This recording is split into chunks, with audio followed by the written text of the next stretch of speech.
Welcome to the Doubles Only Tennis Podcast, where you learn the best doubles strategies to improve your game and win more matches. I'm your host, Will Bocek. This podcast, my website, and my weekly newsletter all focus on the goal of better understanding the sport of doubles and helping players like you improve faster through actionable advice that you can use in your very next match. My goal is to provide the best doubles strategy resources in the world. And to do that, I study, analyze, and work with players at every level of the game, all the way up to the ATP and WTA tours. If you enjoy this podcast, I've created doubles strategy products that go even deeper if you want to take your doubles knowledge to the next level. At the end of this episode, I'll explain more about them, or if you want to learn more now, go to thetennistribe.com/products. Here's today's episode. Hey everyone, welcome to the show. This episode is the most popular episode from 2024. So this concludes our 3-part mini rebroadcast series that you've heard the past couple of weeks. I have been able to take a little bit of time off. I got back in town last night and am starting to dive back into Tennis Tribe. It was really nice to get away a little bit, look at the business, and look at all of our content from kind of a higher level. And I've had some time to review, reflect, and kind of plan out 2025 a bit more. So these rebroadcasts not only are a great way for you to relearn some of these lessons from some of these great coaches, but again, it's a great way for me to buy a little bit of extra time to kind of step back and look at things from, like I said, a little bit higher level. So coming up in 2025, I'm going to have a lot of new content, some changes that I'll be announcing kind of throughout this first quarter. Specifically, I'm going to be focused on more social media. So if you're not already following us on Instagram as well as Facebook, and then you can follow me on Twitter as well, then you should be, because we're going to be producing a lot more content there. I'm going to be getting back to the blog a bit more as well. So kind of going back to Tennis Tribe roots. That's how Tennis Tribe originally started, as a newsletter and blog only.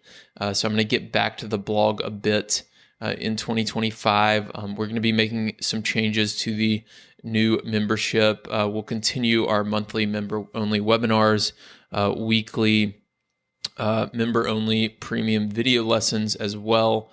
But I'll be making some other changes to that.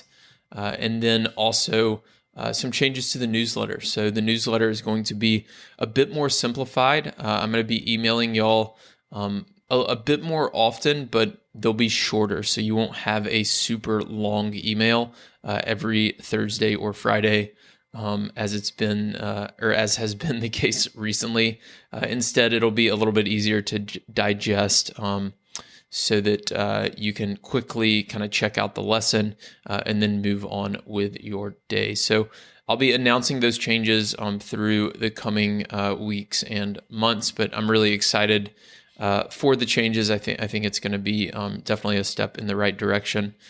This coming weekend, I am headed to Melbourne, so I will be at the Australian Open for about 11 or 12 days. If you're there, definitely reach out to me. I would love to meet you. But I'll be shooting a lot of content from there, hoping to get a lot of interviews for the podcast as well. So I'm very excited for that, and just to watch a lot of doubles down there. It's going to be a ton of fun. I went back in 2020, and it's definitely one of my favorite tournaments that I've ever been to. They put on a great show down in Australia. So looking forward to that. But for now, I want you to listen to or re-listen to this episode from 2024. So back in December of 2023, I reached out to Jonathan Stokke because I found his content on Instagram. I found it to be really, really helpful, really clear and concise and actionable, which for me is most important. And a lot of other people agree because he has over 100,000 followers on Instagram. From there, we recorded an episode, and then I did another episode later with him in 2024, which is the episode you're about to hear. So we go over these Stokke Six errors. These are errors that you want to try as hard as you can to avoid on the tennis court, and you will improve. So you'll hear more about each of the errors and what they are throughout this episode. Again, if you listened to this previously, you should definitely re-listen. If you missed it for some reason, you might want to listen twice because, again, this is the most popular episode in 2024 and for good reason. I always learn so much from Jonathan when I chat with him and hope to have him on the podcast again in 2025 to really dive deep into different areas of doubles. So without further delay, enjoy this rebroadcast episode with Jonathan Stokke. Today's episode is all about improving your doubles game by reducing the amount of errors you make on the court. Jonathan Stokke comes on the podcast for the second time. If you missed his last episode, I highly recommend it, and I will link to it in the show notes as well.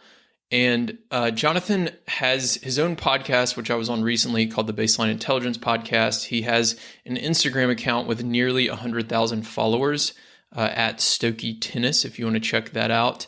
And I really, really love his content, and he seems to nerd out on strategy and tactics as much as I do. So if you want to hear a couple of strategy nerds have a conversation, then that's what you're about to get. So Jonathan came up with this idea of his Stokke Six errors, and he came up with it thinking of the singles court. And in this conversation, we're going to apply it to the doubles court.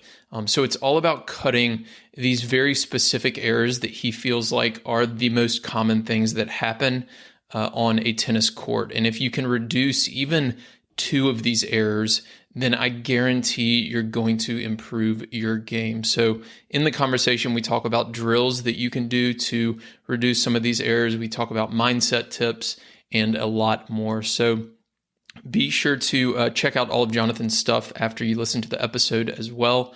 And I will link to everything in the show notes. But again, this is a very strategic, very tactical episode that I think a lot of you are going to get a ton out of if you can really work on cutting those errors, because tennis, like I've said in the past, is a game of errors. So your focus should be on reducing errors, not hitting more winners. So without further delay, enjoy this conversation with Jonathan Stokke.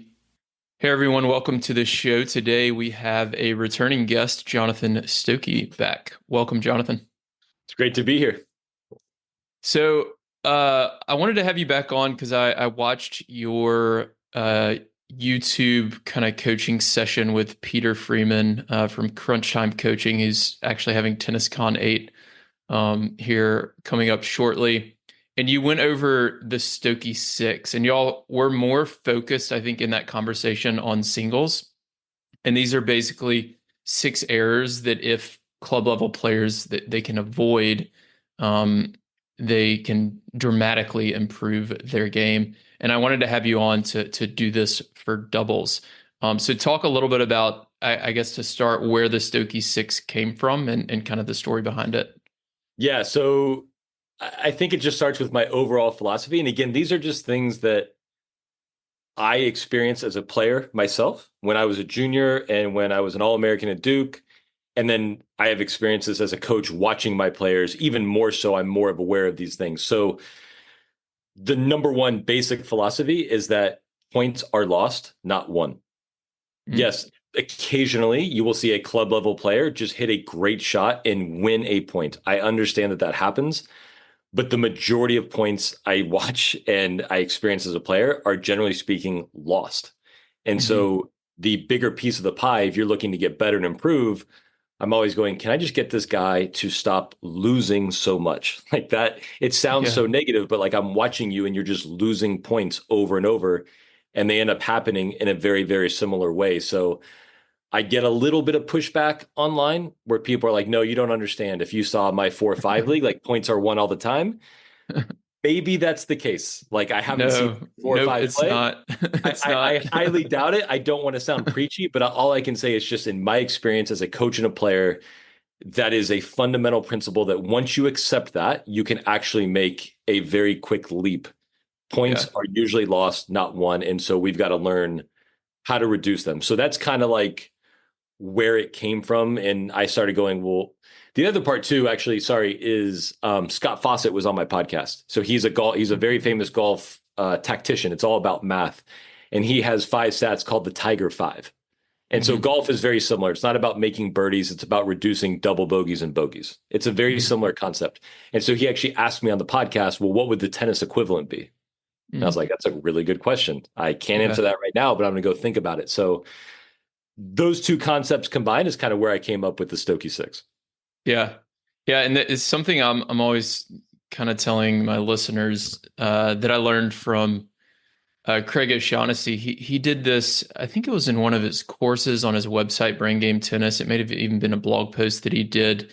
Um, was he took, and this was in singles, but he took all of like the biggest stats that are tracked on the Pro Tour, right? So you've got winners, errors, first serve percentage, first serve win percentage, second serve win percentage, double faults.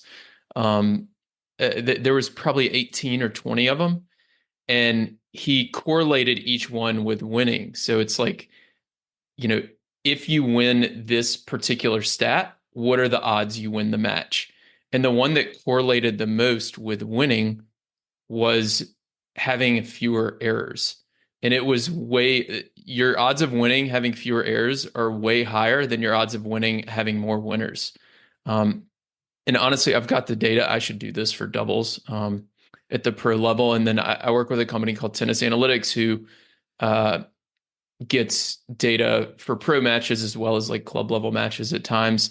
And when you look at the stats across, whether it's 4 or 5 tennis like you're talking about or pro tennis, uh, the stats change a little, but not that much. Like and I hear this from listeners or people on email all the time too. It's like, oh, but that's pros. Like they're playing a totally different game. And it's like, no, they're not.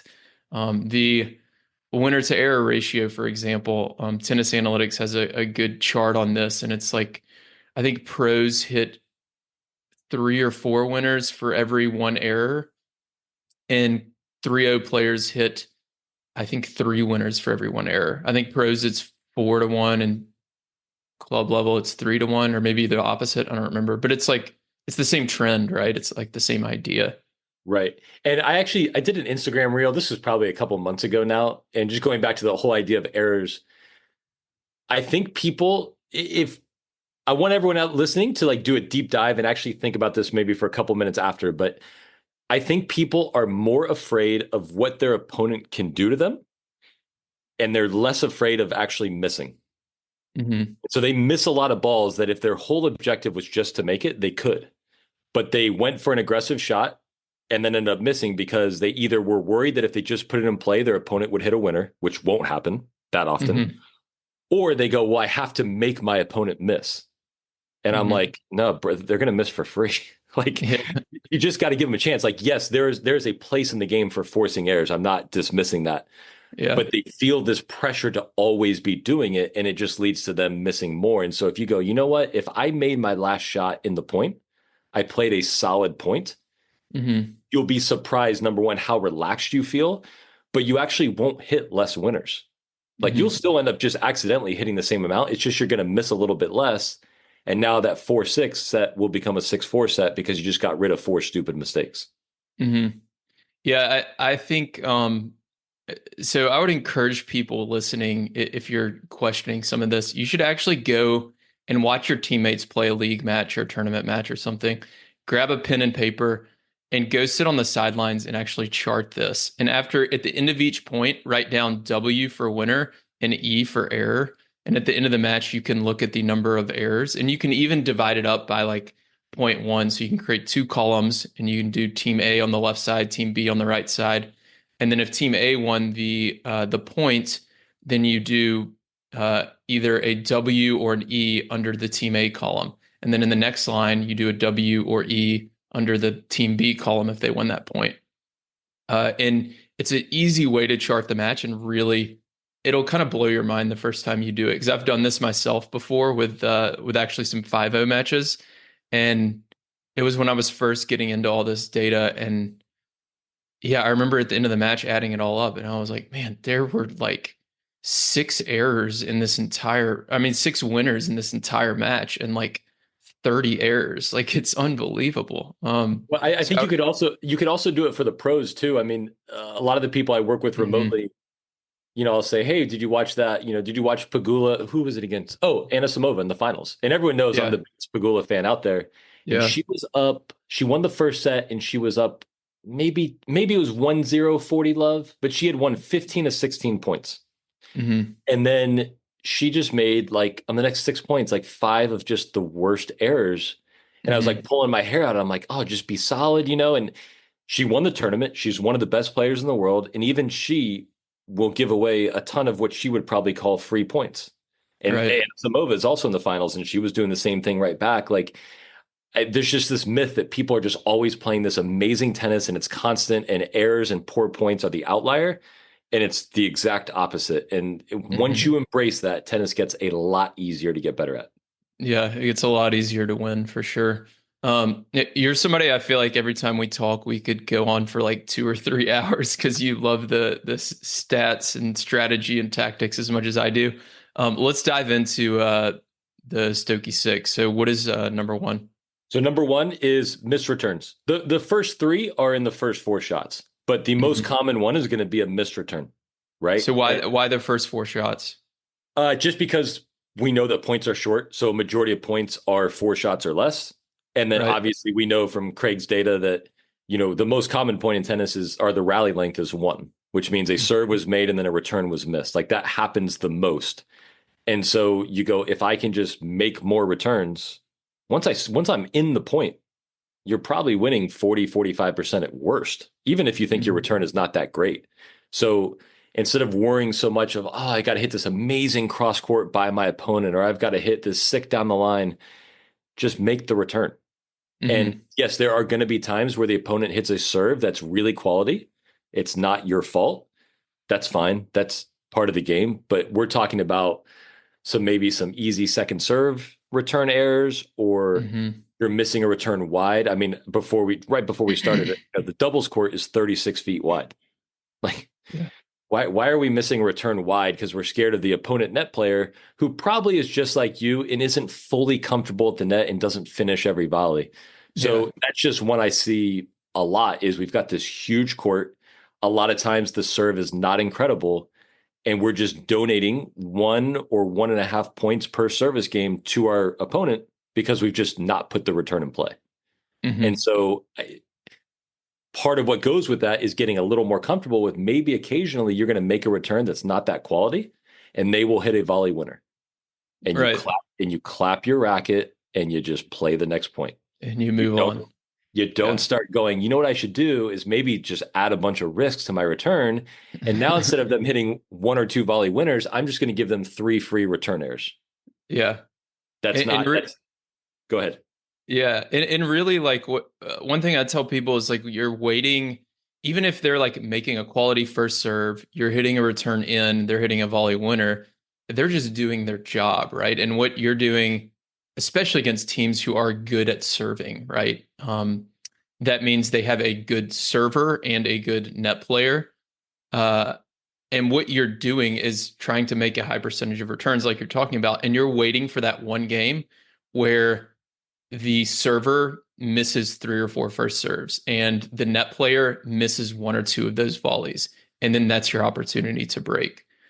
So you want to stay consistent, like you're saying, with those returns. And something that we talked about last week on your podcast. So people listening, Jonathan hosts the Baseline Intelligence podcast, which you should check out. I was on recently. And we talked about the lob return, and I think it was something I found in the data doing the Team USA scouting for the Olympics at the pro level, the highest level in the world. This is studying Tommy Paul and Taylor Fritz. Um, Tommy Paul's lob return off of first serve, his win percentage was better than his uh, driven return off of a first serve. So at the club level, I would imagine that might even be more effective because our overheads are so much worse.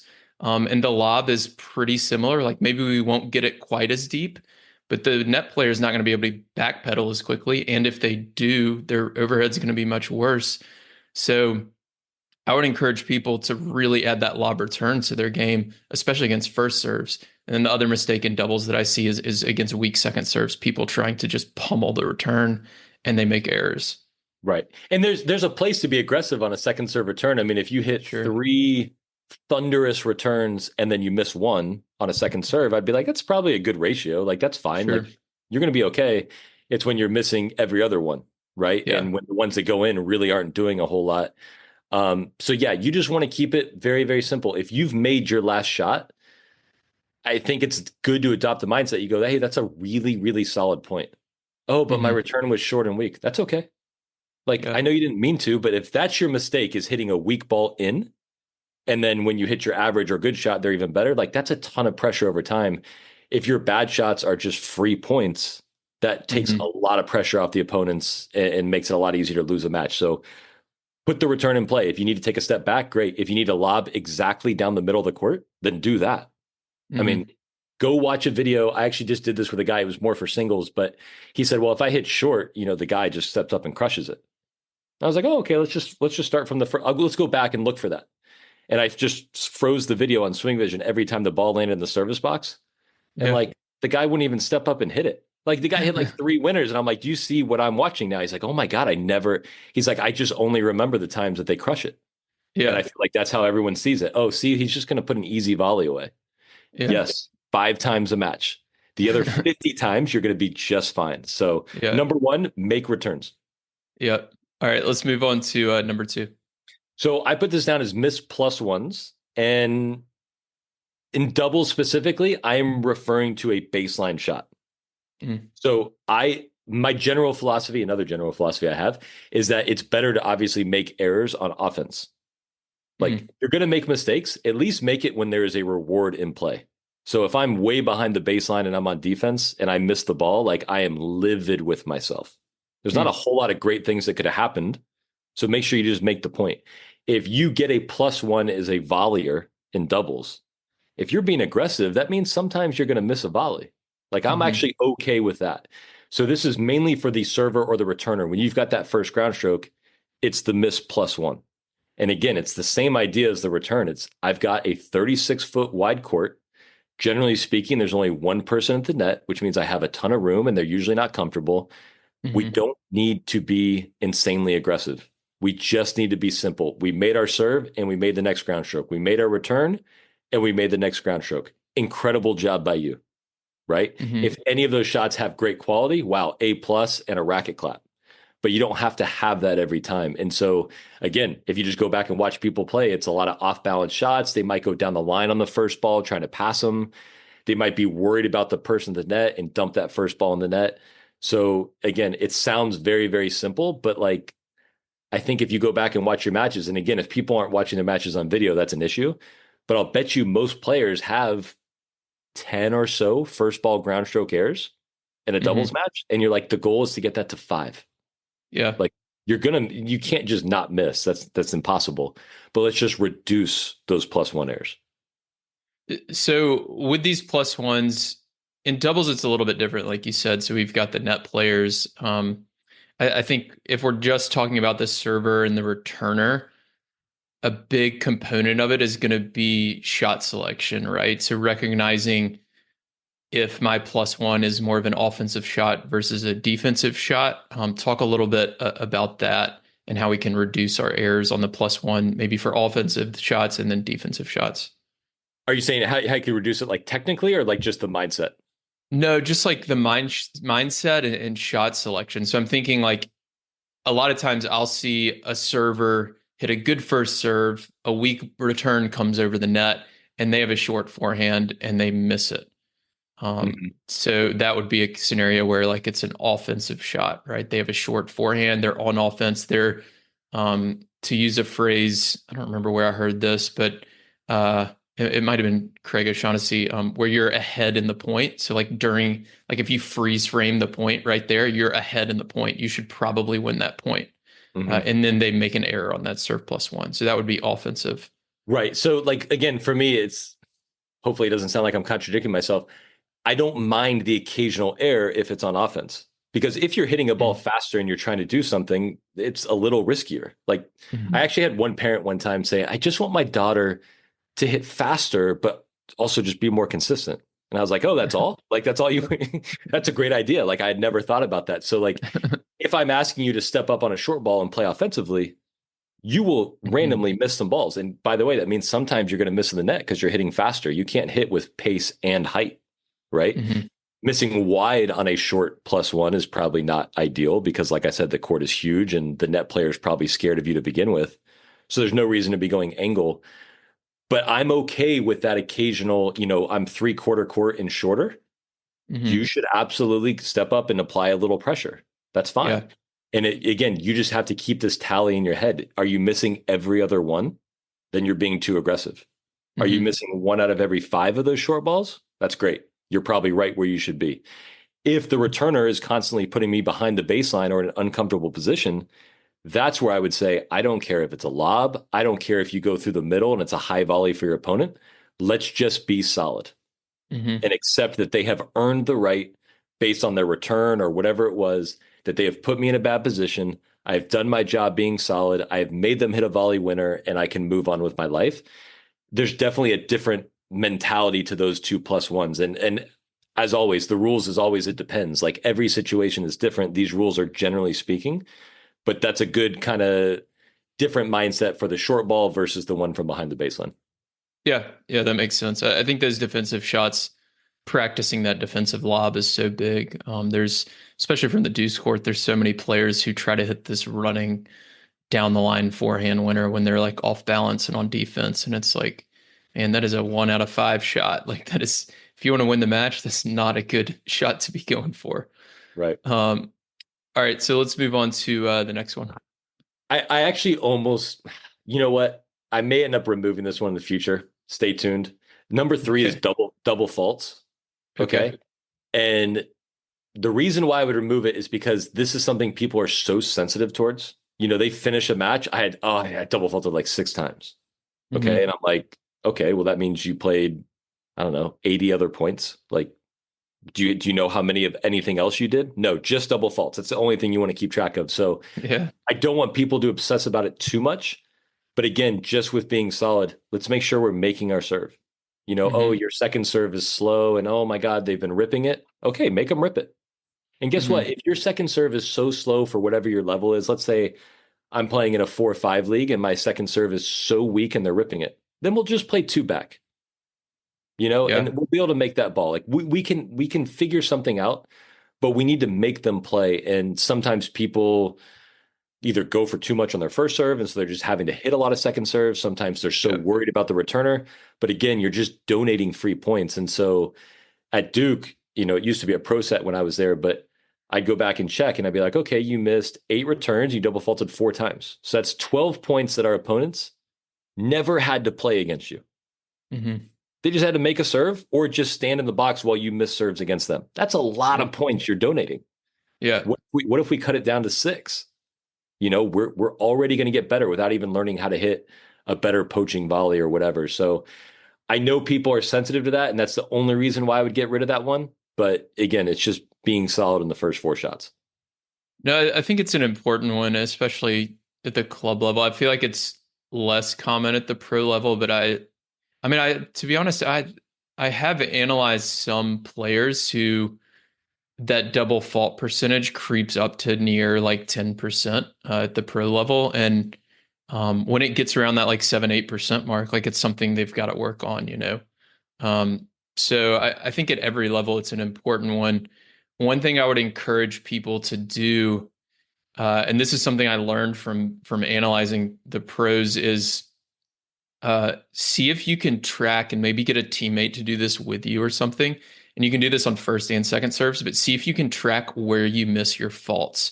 Because a lot of players, not everyone, but a lot of players have a very significant tendency to either miss in the net or miss long.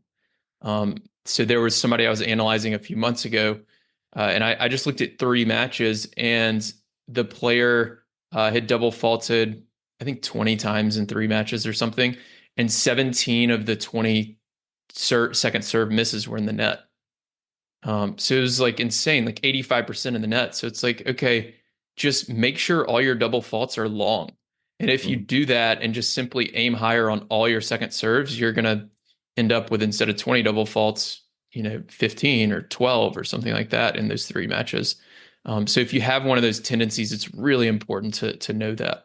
Yeah, one side note I would make, and this is like a recent theme. I think every coach, gets stuck on things and cycles of their career because tennis is a simple sport. And so if you just said the same thing for 40 years, you get bored.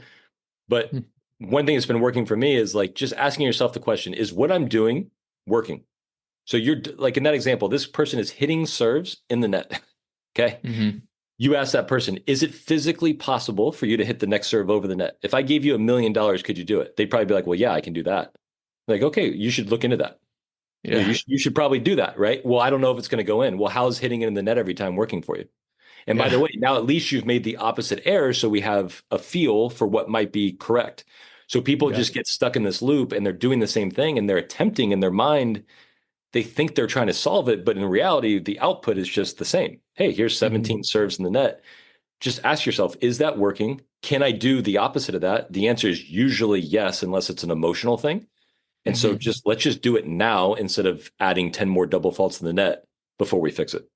Yeah, 100%. Yeah, so step one is just recognizing where you're making the errors. So this player had no clue that 85% of their second serve faults were in the net. So making them recognize that. And then next time you go practice, like set up targets 2 feet behind the service line for those second serves and practice hitting those targets. Um, because a lot of people get caught up with like, oh, I keep missing in the net because it's like my elbow or I'm dropping my shoulder. And it's like, just aim higher. Like everything else will take care of itself. Just aim higher and Can it'll I, fix it. can I give you a stupid story? My last Yeah. year in no, sorry, my first year 18s and juniors, Rajiv and we won Kalamazoo, but we were on our way to winning it. And I was starting to get a little nervous. And so each round at Kalamazoo, round of 16 quarters, semis, my serve was just feeling like a little weirder each time. Hmm. It was going in, just didn't feel quite right. And we won Kalamazoo. Okay, great. So we're in the US Open in 2 weeks. That's awesome. I'm excited, but I'm also like, what the hell's going on with my serve? We played grass courts the next week, and I played Ryler to Hart, who ended up being a great college player. I think he got to like top 200 in the world. I play him in the backdraw of this ITF, and I double faulted probably 45 times in a 3 set match, which, Yeah. by the way, amazing job by me to make it 3 sets with 45 double faults. Yeah. But like, I was just lying to people. I was like, oh, I have a shoulder injury. Oh, like I just was making stuff up because it was so embarrassing. And I went home and I was at Vandermeer at the time. And Dennis Vandermeer was like, hey, can you hit a serve for me real quick and have it hit the baseline? I was like, okay. And like I did that. He's like, that's awesome. He's like, now can you hit a serve and hit the bottom of the net, the bottom square? I was like, yeah, I'm pretty sure. Boom. And he's like, okay, now can you just hit one on the service line, please? And I hit it right on the service line. I just looked at him. I was like, this is stupid. Like, what a stupid game, right? But like, he just made it athletic. I was kind of in my own head. He's like, you can hit deeper on command when you want. Like, Yeah. this is you're in your own head with this thing, and you can make these Yeah. small adjustments. And that was like a very helpful. There was also a tossing issue for me, which we fixed as well. But he was kind of like, you're making this bigger than it is. Yeah. Just go on the extremes. And so that really helped me. But I understand people getting stuck in the loop. But if you take a step back and just go, what's the issue? You can usually fix it. Yeah, I like that phrase, to go on the extremes, like just do the extreme one direction, the extreme the other direction, and then you can kind of narrow your gap and kind of your feel on the serve or whatever the stroke is. Yeah, I do that a lot with actually angle volleys. When I coach people to hit angle volleys, I tell them like, I'd rather you miss it, because we're practicing like those super sharp angles from really close to the net. And I'm like, I'd rather you miss it in the net or miss it wide than miss it past the cone that I have set up, because I want you feeling the ball off the strings and feeling that super sharp angle. And after you miss a bunch of them in practice, you won't need as big of an angle once you get to the match. So that Absolutely. makes it a lot easier. So let's move on to number 4. Number four, and these things layer on top of themselves. So what Sure. I'd love people to start doing is like actually keeping a tally. So I double faulted. Okay, that's one Stokke Six error, right? I missed a return. That's one. But number four is any ground stroke wide. Mm. So again, the court is massive. It's 36 feet wide. There's one player on the other side of the net that probably isn't this advanced elite net player. Missing a ground stroke going wider than those people, to me, is a complete mental error. And I understand that there's a physical breakdown because obviously you did not aim wider than the court. So something physical happened, but if you had picked a bigger target, that poor stroke would have still found the court somewhere, Mm-hmm. right? So going back to like the plus one, if I missed a plus one wide, that's two Stokke Six errors at the same time. That's a 2-pointer. That's Mm-hmm. that's brutal. I hate that. Not only did you miss the first ball, but you missed it wide.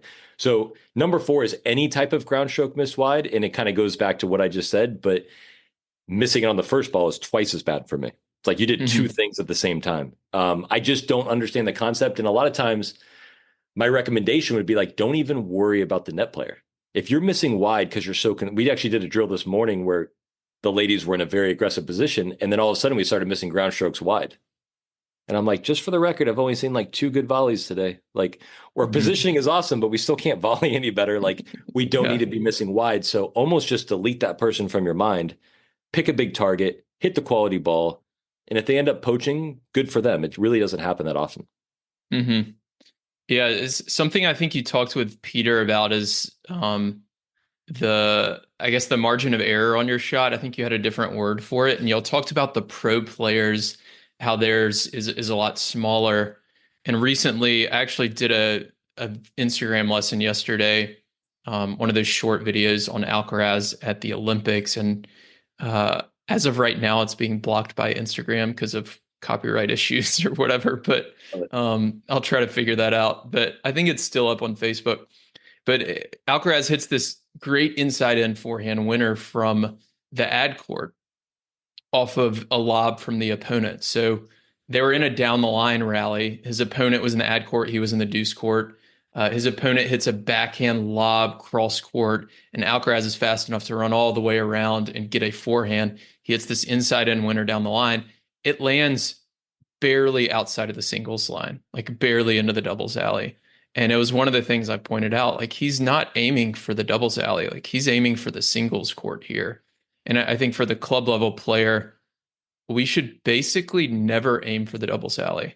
I think probably depending on your skill level, like if you're a 3-0 player, you should probably never aim for even within like 2 or 3 feet of the singles line, maybe even further. Um, and then as you get more advanced, you can get a little bit more aggressive with that. But talk a little bit about, I guess, that margin of error and if correct anything if I didn't explain it right. No, that's good. So this also, the idea comes from Scott Fawcett, Decade Golf, the guy that I have on my podcast, and I had followed him for years. He calls it a shot pattern. So Hmm. if I put a single tennis ball and I place it down on the court, let's say right in the middle of the ad court, depth and width wise, it's just right in the middle of that back box. And I feed Jesse Pagula backhands. I go, hey, hit that ball. Is she going Hmm. to hit that ball every time? No chance. Like, Yeah. she's going to hit exactly where that one ball is? No way. She might hit it once every 30 times. Maybe. I mean, it's a very, Yeah. very small target. Maybe once every 30. But she'll be close to it because she's a pro. So she might miss it 3 feet left, then 3 feet right, then 6 feet short, then 5 feet long. Her pattern is probably 18 feet long and 7 feet wide on average. And of course, that Hmm. can change. When she's in trouble, it gets even bigger. But if you watch pros, you watch Novak play a tiebreaker, he hits a lot of ground strokes on the service line. Do you really think he was aiming for the service line? Like, there's no way. He Hmm. hit that shorter than he thought. And whenever a pro misses, they obviously hit it lower, wider, or deeper than they wanted to. And so a amateur shot pattern is absolutely gigantic. Yeah. So one thing I have, like the lower level player, I'm like, hey, you should just aim middle of the court. And they always say, well, I don't want to hit middle. I'm like, don't worry, you're not going to hit it where you're aiming. Like, that's actually the last place I think it's going to go is middle. And Yeah. so you have to actually be honest with yourself.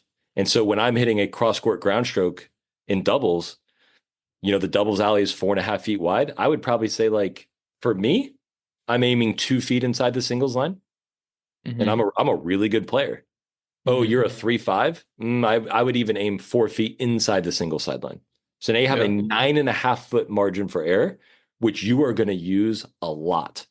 Yeah. I think people, again, once you can accept you don't hit the ball where you aim, it gets very, very easy to pick these smart targets. Everyone always thinks like, oh, this feels good. Oh, I know I can hit this shot. And then they attempt it and then they go, why'd I do that? Hmm. And you just have to accept I have this pattern. I have this kind of oval. Where can I place that oval in the court? So most of my outcomes are positive outcomes for me. And that is Hmm. the whole idea. And that's why missing wide for me is like, I still have hair, thankfully. I have short hair, but like I want to just rip it out when I see one of my players miss wide. Yeah. Just move it in with the target. It reminds me of those players you see. This is probably exclusively at the club level, but who have these, and it's usually a guy. They have these big first serves. They're swinging really hard on these first serves, and their first serve percentage is like 30%. And it's like they get free points when it goes in, but they're like, oh, like my serve was just off today, and I'm like, dude, you're going too big. Like you 100%. probably have an over 50% first serve percentage once every 5 matches. Like this is not as your serves off today. Like you're just going for too much. Um, Absolutely. it kind of reminds me of that a little bit. But one question I have for you with this oval is why do you think the depth is larger than the width? It's a really good question. I think because, especially as you get better, tennis is a lifting game. So you're swinging more low to high than you are like across the ball. So Mm, if you saw someone and they swung straight horizontally, well, then if you don't time that perfectly, it could be a really, really wide dispersion. But if you're hmm. watching Pagula hit a backhand as she's approaching the ball, it's really more low to high. Hmm. So the strings are kind of on the plane that they're going to be on. Yes, if her racket is half a degree off, that accounts for the 3, 4 feet. Mm, But if she rolls it just a touch, or if she hits it one square off the sweet spot, well, then it loses mile per hour and it goes shorter, mm. right? So that is my actually no one's ever asked me that, but on the spot, that's what I would think is that since it's a lifting game, your Yeah. strings are generally facing the target. But if you hit it a little faster or if you hit it 2 feet higher on accident, well, that's going to go much deeper. Hmm. And so you can see pros will hit balls they hit balls on the service line all the time. I know people want to think they Yeah. never do, but they also miss deep. Yeah. So from the service line to the baseline is 18 feet. So if you watch someone and they hit one ball in the service line at that point, and then the next ball they miss 3 feet deep, you're like, wow, that was a 21-foot difference between those two shots.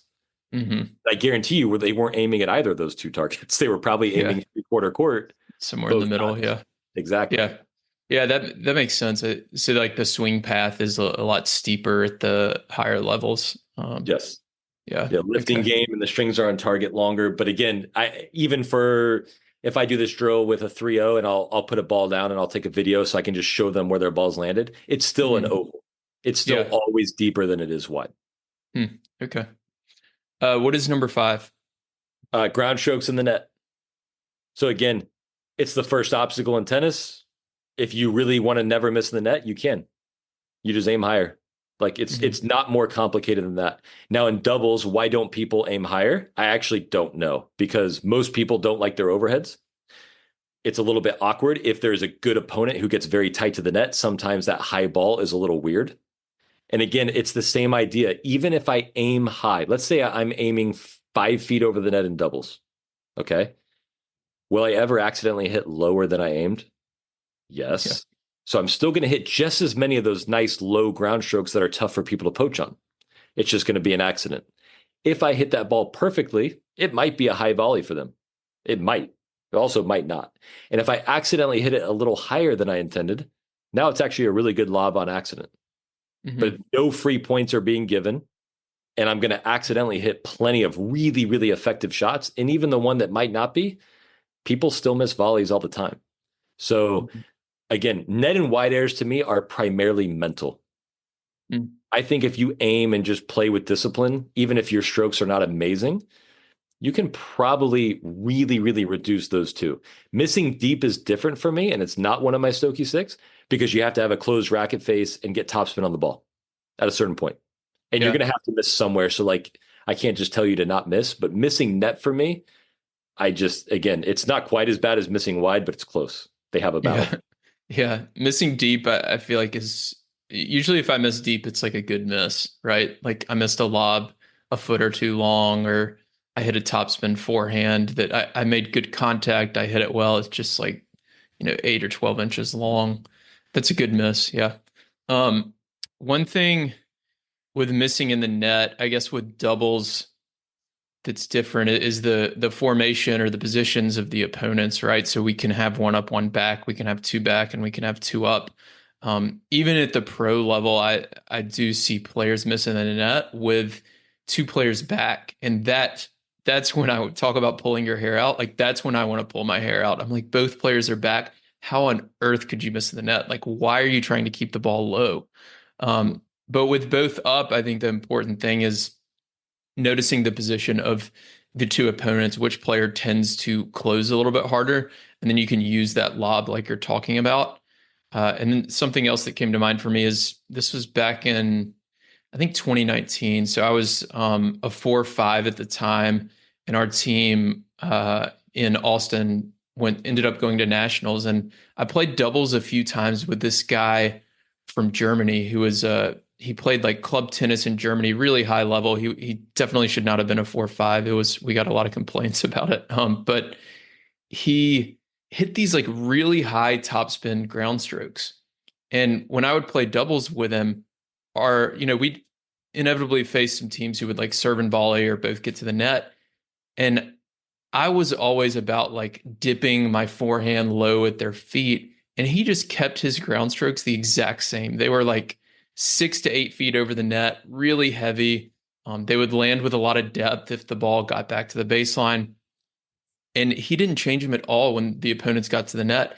And it was crazy to me how much our opponents struggled with this ball. Like these were high volleys that in my mind were supposed to be easy, but because he had good spin on them, decent pace, and a lot of time he would put it on the backhand side of the opponent, like they would end up just shanking it short and we'd have an easy put away or they'd miss.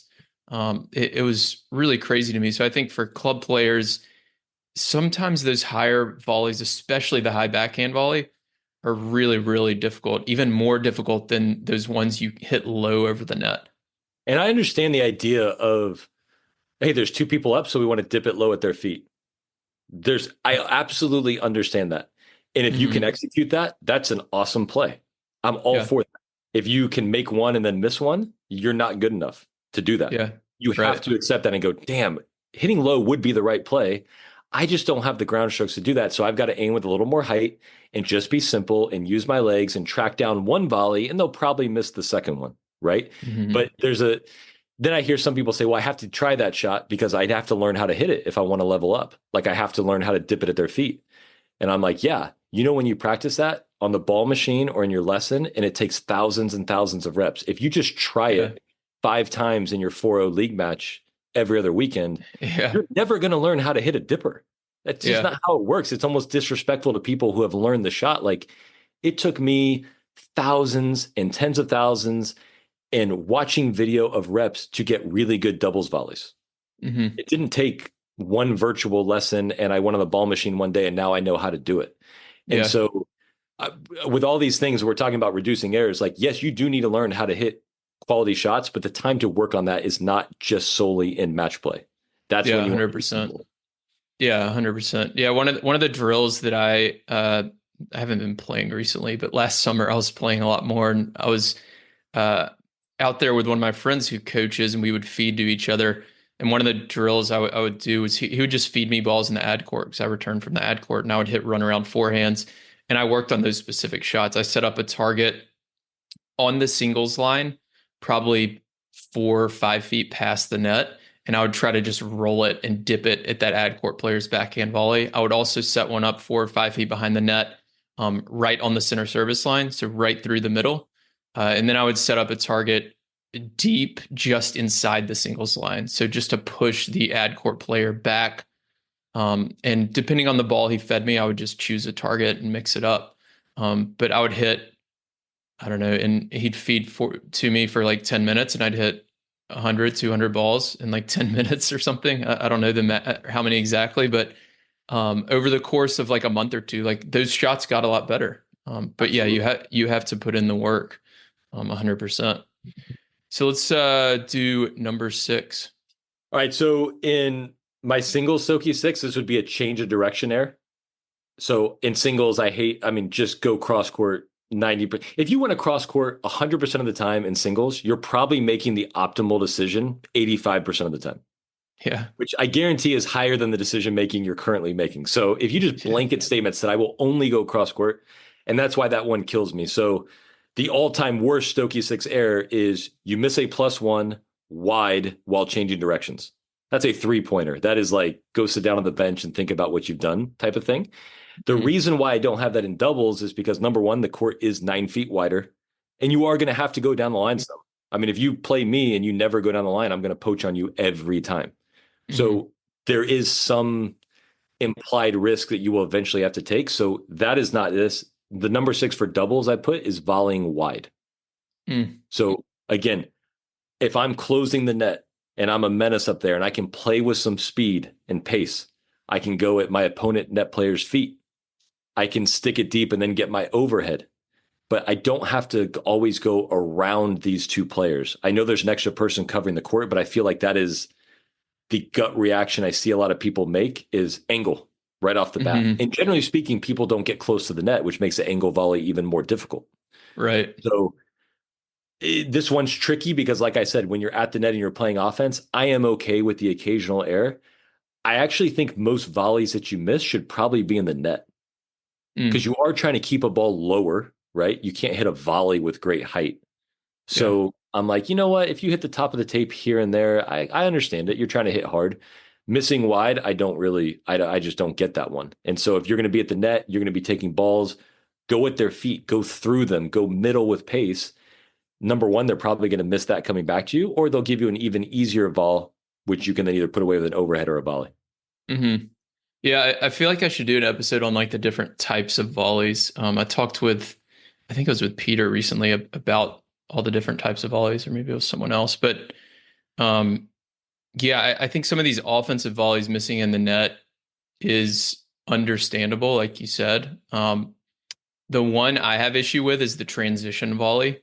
Like when I see transition volleys missed in the net, when somebody's like hitting a volley from the service line or from just inside the service line and they're moving forward, I'm like, this is not the ball to end the point on, right? Like this is a transition ball. I want you placing it deep to the baseline player and then getting to the net.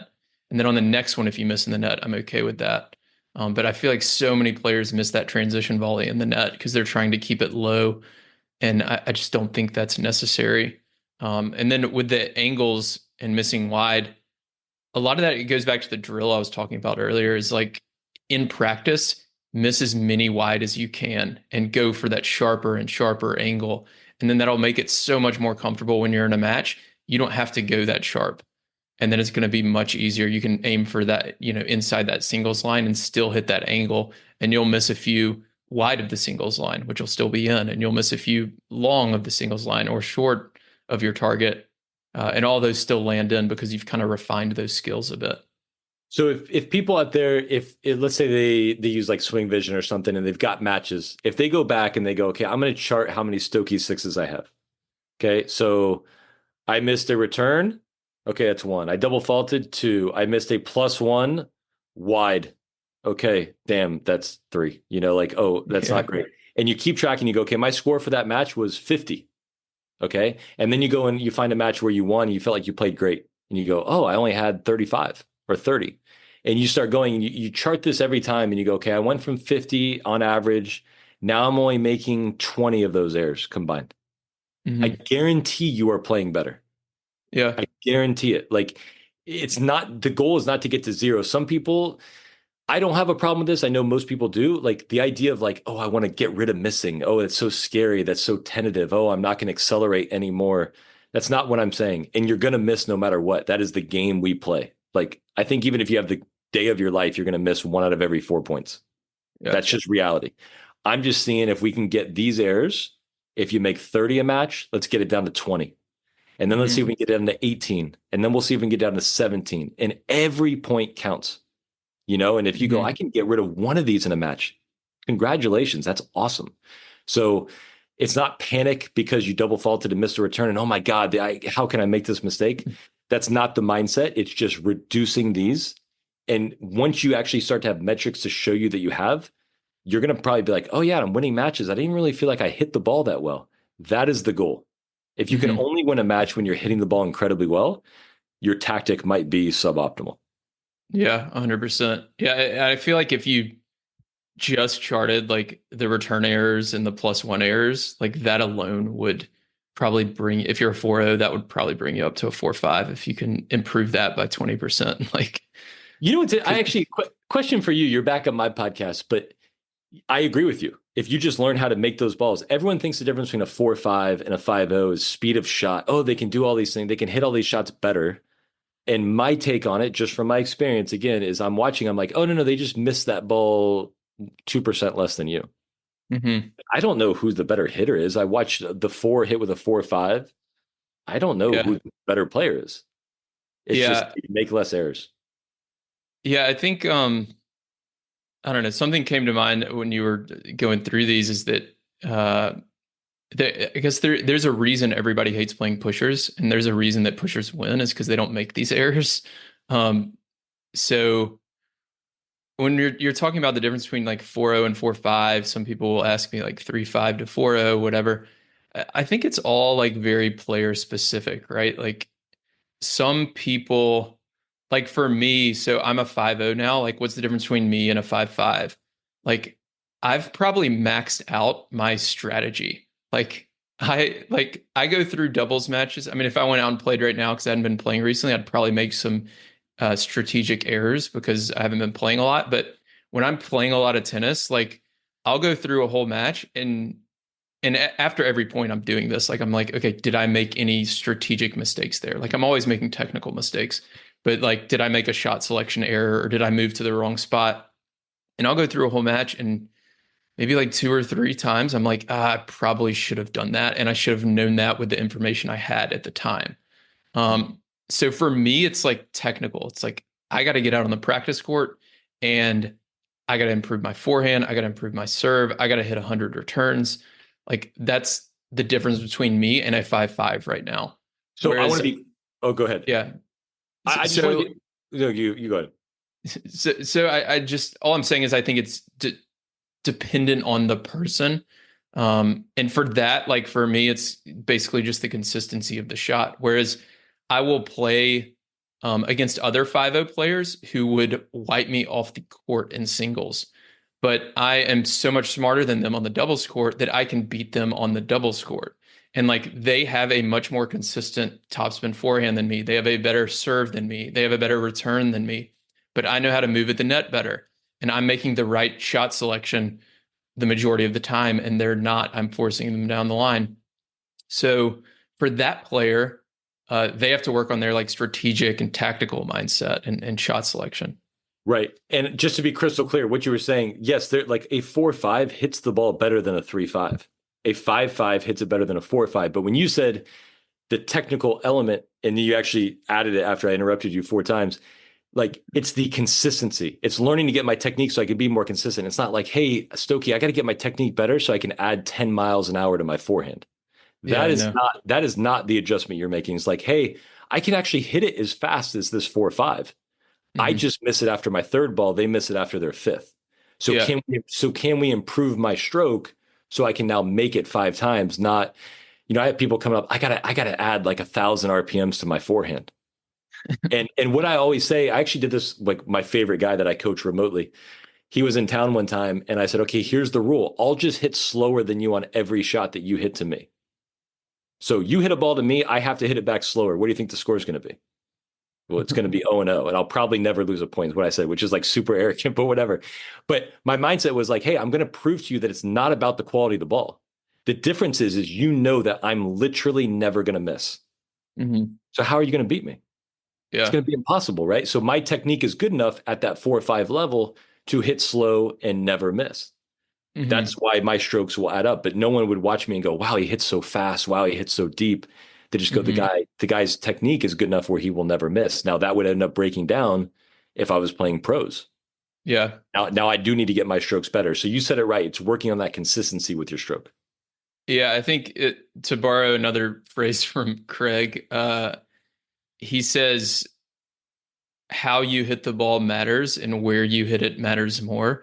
And I think that's just 100% true. So like if you are a 4-0 player, the best way I think to measure this is like figure out what shots you do need to work on and then set up those targets, hit 100 of them. How many times do you hit the target out of 100? That's your baseline number. And like in a month from now, if you hit 50 out of 100, in a month from now, if you are hitting 65 out of 100, then you've just improved. Like that's it. It's that simple. So it's like whether it's serve targets, return targets, forehand, volley, whatever it is, if you can set up those targets, and these need to be probably big targets generally, right? So we're aiming maybe for the back box to the ad court, and we just want to aim for that square, like that half of the no man's land rectangle. Well, what's one of the most important things with tennis, right, is having confidence. And if you have true confidence, it's because you have a mountain of evidence that supports you are who you think you are. So right. I have been in the middle of the court playing doubles for 25 years. Yeah. I know this works for me. It's worked a million. It's just worked all the time. So I know this is what I need to be doing. And I've made hundreds of thousands of volleys in practice and matches. So I feel comfortable on a match point, sticking my nose out there. Now, if you don't have that mountain of evidence and you don't put yourself in these positions, then you're not going to have confidence to do these things. Right. So like you just said, if you can go out and hit that target 65 times, I have some evidence now that I have the shot instead of just going, I think I just kind of want to try it at 40 all. Yeah. Like, of course you're going to have some tension. Of course you're going to miss that ball. Yeah.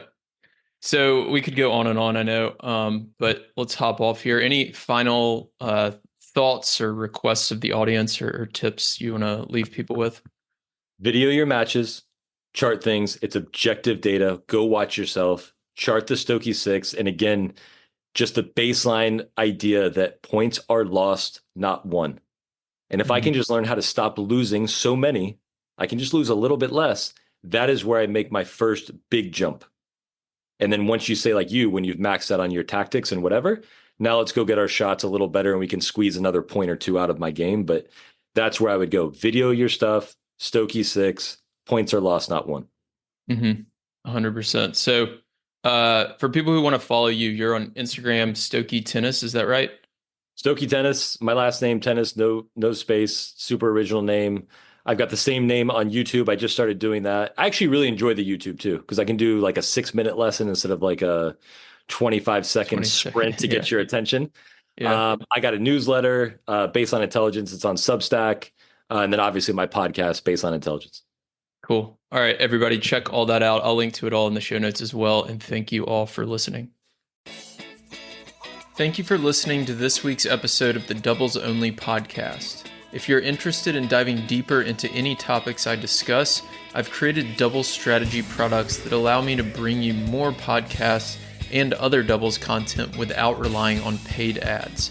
I have ebooks and courses that help you make better strategic decisions during matches and become the smartest player on the court. Go to thetennistribe.com/products to learn more. You can also join my free weekly double strategy newsletter that includes video lessons and more on our homepage.